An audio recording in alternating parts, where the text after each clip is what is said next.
তোমরা নেতৃত্ব দিবে, তোমরা সামনে এগিয়ে নিয়ে যেতে হবে, তোমাদেরকে পারবে। ইয়েস, তোমাদের মধ্যে থেকে এমপি হবে, মন্ত্রী হবে, প্রধানমন্ত্রী হবে, প্রেসিডেন্ট হবে তোমাদের মধ্যে থেকে, এই বাংলাদেশের হবে না ইনশাআল্লাহ। এখন বন্ধুরা আসো আমরা আবার খেলায় চলে আসি। পড়ালেখা তো সবাইকে করতে হবে, পড়ালেখা কিন্তু মাফ করা যাবে না, কিন্তু পড়ালেখার পাশাপাশি প্রত্যেককে খেলতে হবে, খেলতে হবে, নিজেদেরকে তৈরি করতে হবে। মনে রাখবে তোমাকে ঠিক করে নিতে হবে তুমি কি করবে, এবং তুমি যখন নিজেকে ঠিক করে নিতে পারবে, নিজের লক্ষ্যকে স্থির করে নিতে পারবে, তখন তুমি সেই টার্গেট অ্যাচিভ করার জন্য সেই সামনের দিকে তোমাকে এগোতে হবে। ঠিক আছে, খেলার ক্ষেত্রে হোক, পড়ালেখার ক্ষেত্রে হোক, সরকার থেকে আমরা আমাদের দেশের যেই সামর্থ্য আছে, যতটুকু আমাদের ক্যাপাবিলিটি আছে, আমরা আমাদের ছোট বন্ধুদের পাশে আছি। কেউ খেলোয়াড় হবে, কেউ গায়ক হবে, কেউ মিউজিশিয়ান হবে, এক একজন এক একটা হবে। সরকার, রাষ্ট্র তোমাদের পাশে আছে, কারণ ওই যে একটু আগে বলেছি, ভবিষ্যৎ বাংলাদেশ তোমরা, ভবিষ্যতে বাংলাদেশকে নেতৃত্ব দিবে তোমরা। কি বন্ধুরা, ভয় পেয়ে গেলে নাকি? ইয়েস, জোরে বলতে হবে, না ভয় পাইনি আমরা। এই বাংলাদেশ একসময় পরাধীন ছিল, আমাদের পূর্বপুরুষরা এই বাংলাদেশকে স্বাধীন করেছে, যুদ্ধ হাতে, অস্ত্র হাতে যুদ্ধ করে স্বাধীন করেছে। তারপর বিভিন্ন সমস্যা হয়েছে দেশে। আমাদের দেশের মানুষরা, বিশেষ করে তোমাদের মনে আছে 2024 সালের 5ই আগস্ট এই দেশের ছাত্র জনতা এই দেশের মানুষকে আবার স্বাধীন করেছে, আবার আমরা সামনে এগিয়ে চলার পথ পেয়েছি। প্রিয় বন্ধুরা, কাজেই এখন তোমাদের নিজেদেরকে তৈরি করতে হবে। তোমরা ছোট বন্ধুরা সারা বাংলাদেশে যারা আজকে আমাকে দেখছো, তোমাদের প্রত্যেককে নিজেদেরকে তৈরি করতে হবে। তোমরা যত সুন্দরভাবে নিজেদেরকে তৈরি করতে পারবে, তোমরা যত শক্তিশালীভাবে নিজেদেরকে তৈরি করতে পারবে, যে খেলোয়াড় হতে চাও তাকে খেলোয়াড় হতে হবে, যে গায়ক হতে চাও তাকে গায়ক হতে হবে, যে মিউজিশিয়ান হতে চাও তাকে মিউজিশিয়ান হতে হবে, যে আর্কিটেক্ট হতে চাও তাকে আর্কিটেক্ট হতে হবে, যে ইঞ্জিনিয়ার হতে চাও তাকে ইঞ্জিনিয়ার হতে হবে, যে ডাক্তার হতে চাও তাকে ডাক্তার হতে হবে। প্রত্যেককে তোমাদের গড়ে উঠতে হবে, তাহলেই বাংলাদেশ গড়ে উঠবে। আগামীর বাংলাদেশ সম্পূর্ণভাবে নির্ভর করছে তোমাদের উপরে।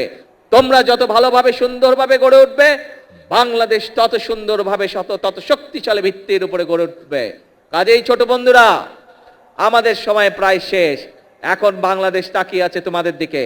আমরা শুরু করে দিয়ে যাব, তোমাদেরকে সামনে এগিয়ে নিয়ে যেতে হবে। বাংলাদেশকে পারবে? এখন বলো তো, কে কে পারবে না হাত তুলো, কে কে পারবে না হাত তুলো। এইদিকের গ্যালারি দেখি কে কে হাত তুলেছে, না এইদিকের গ্যালারিতে কেউ হাত তুলেনি। এইদিক গ্যালারিতে কে হাত তুলেছে, কে হাত তুলেছে? পারবে না, পারবে না কে? না দেখি কেউ হাত তুলেনি। এইদিকের গ্যালারি, না পারবে না। এবার বলো পারবে কে কে? ইয়েস, সবাই পারবে ইনশাআল্লাহ। তাহলে আজকে নম্বর বক্তৃতা, এখন বিষয় অল্প, পড়তে হবে, নিজেকে রেডি করতে হবে, আর খেলতে হবে। একই সাথে যে গান শিখতে চায় সে গান শিখবে, সেই ব্যবস্থা আমরা করব। যে মিউজিশিয়ান হতে চায় সে মিউজিশিয়ান হবে, সেই ব্যবস্থা ইনশাল্লাহ আমরা করব। যে খেলতে চায় সে খেলার হবে, সেই ব্যবস্থা আমরা ইনশাল্লাহ করব। ঠিক আছে, এই তোমাদের সাথে আমার কন্ট্রাক্ট। কিন্তু ওই যে প্রথমে যেটা বললাম, তোমাদের সকলকে বাংলাদেশের অ্যাম্বাসেডর হতে হবে, অ্যাম্বাসেডর হতে হবে। হবে তো? ইয়েস। তাহলে আজকে আমার কথা শেষ। আকাশ খারাপ, বাড়ি যেতে হবে সবাইকে, ভিজা চলবে না, ভিজলে আবার জ্বর আসবে, আম্মু বকা দিবে কিন্তু। ঠিক আছে, ভেজা যাবে না। আমরা অনুষ্ঠান শেষ করে দিব তাড়াতাড়ি, সোজা সুন্দর বাড়িতে যেতে হবে। ঠিক আছে, আর আজকে থেকে সকলকে প্রতিজ্ঞা নিতে হবে যে এই বাংলাদেশ তোমার, এই বাংলাদেশকে গড়ে তুলবে তুমি, এই বাংলাদেশকে বিশ্বের বুকে পরিচিত করাবে তুমি, তুমি আর তুমি। আল্লাহ হাফেজ। বাংলাদেশ জিন্দাবাদ।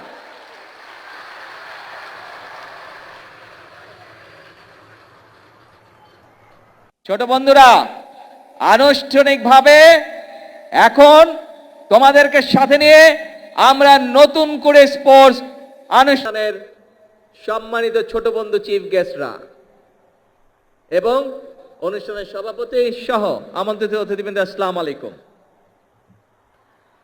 আমার কাছে একটা বড় বক্তৃতা আছে, দেখতে পাচ্ছ বন্ধুরা, কিন্তু তোমাদের বক্তৃতা শুনতে ইচ্ছা করছে?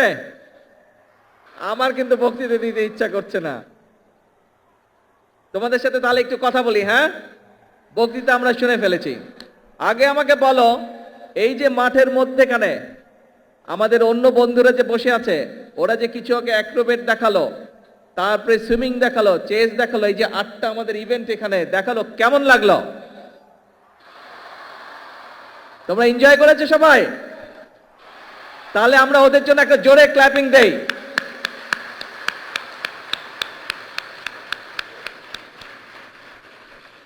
এখন এই যে আজকের এই অনুষ্ঠানটা, এই যে নতুন করে স্পোর্টস, এইটার আইডিয়াটা কিভাবে আসলো সেই গল্পটা আমি তোমাদেরকে বলবো। বেশি বড় গল্প না, ছোট গল্প। শুনবে? কে কে শুনবে? হাত তোলো তো, কে কে শুনবে? Very good. আচ্ছা, ঠিক আছে। এইটা প্রায় 4-4.5 বছর আগের কথা। আজকে থেকে 4.5 বছর হবে। 4.5 বছর আগের কথা। আজকের যে এই যে আমাদের স্পোর্টস মিনিস্টার আমিনুল, এই আমিনুল গিয়েছিল লন্ডনে আমার সাথে দেখা করতে। তখন আমি লন্ডনে থাকতাম। তো আমিনুল এসছে, আমার সাথে কথা বলছে। তো ওকে নিয়ে একটা রেস্টুরেন্টে খেতে গিয়েছি। আমি গিয়েছি, আমার সাথে তোমাদের আন্টি গিয়েছেন, আমিনুল গিয়েছে, আর এখানে কয়সার বসে আছে। খুব সময় কয়সারও আমার সাথে ছিল। আচ্ছা, তো এখন আমরা গল্প করছি, কথা বলছি বাংলাদেশের বিভিন্ন বিষয় নিয়ে। তারপরে আমরা কথা শুরু করলাম, যেহেতু আমিনুল স্পোর্টসের মানুষ, আমি একটু স্পোর্টস নিয়ে আলাপ শুরু করলাম, যে স্পোর্টস নিয়ে আমরা কি কি করব, বিভিন্ন বিষয়ে আলাপ করলাম।